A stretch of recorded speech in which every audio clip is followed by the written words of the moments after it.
Good evening.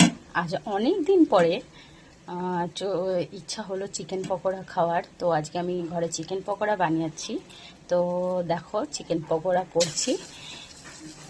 Chicken পকোড়ার জন্য basically আমি চিকেনগুলোকে ধুয়ে নিয়ে ওর মধ্যে ভিনিগার দিয়েছি, গোলমরিচের গুঁড়ো দিয়ে মাখিয়েছি, তারপর আদা রসুনের পেস্ট, পেঁয়াজ লঙ্কা কুচিয়ে দিয়ে দিয়েছি, একটু কাশ্মীরি রেড চিলি দিয়েছি, একটু চাট মশলা দিয়ে দিয়েছি, দিয়ে তারপর তোমার নুন দিয়ে দিয়েছি, হলুদ দিয়ে দিয়েছি, দিয়ে আর তার মধ্যে একটুখানি সয়া সস আর চিলি সস দিয়েছি, আর দিয়ে ভালো করে এটাকে মেখে 10 মিনিটের জন্য ম্যারিনেটে রেখে দিয়েছি। রেখে দিয়ে তারপর এটাকে আমি বেশ সুন্দর করে এবার তেলে ছেড়ে দিচ্ছি, ভাজি। অনেকদিন হয়ে গেছে খাইনি, আজ খুব ইচ্ছা করলো, তো যে চিকেন আনা হয় সেটা আমি তাহলে একটুখানি চিকেন পকোড়াই বানিয়ে নিই।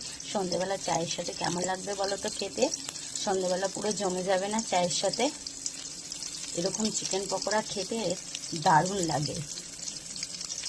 হচ্ছে অল্প করে বেসন দিয়েছি আর কর্নফ্লাওয়ার দিয়েছি, দিয়ে মেখে নিয়েছি। এটা আমি বলতে ভুলেই গেছিলাম। তো দিয়ে হচ্ছে এরকম চিকেন পকোড়াগুলো হচ্ছে ভাজা হচ্ছে, কি সুন্দর লাল লাল চিকেন পকোড়া ভাজা হচ্ছে না? বেশ খেতে ভালো লাগে, আমার খুব ভালো লাগে। একদম আমি চিকেনের সলিড পিসগুলো নিয়েছি। এই হচ্ছে তোমার চিকেন পকোড়া। তো তোমাদের কেমন লাগে তোমরা অবশ্যই কমেন্টস করে জানিও, আর অবশ্যই আমার চ্যানেলটাকে সাবস্ক্রাইব করো, আমার পাশে থেকো, সঙ্গে থেকো, আর পাশে বেল আইকনটা প্রেস করে দাও যাতে পরবর্তী ভিডিও তোমাদের কাছে পৌঁছে যায়। বাই।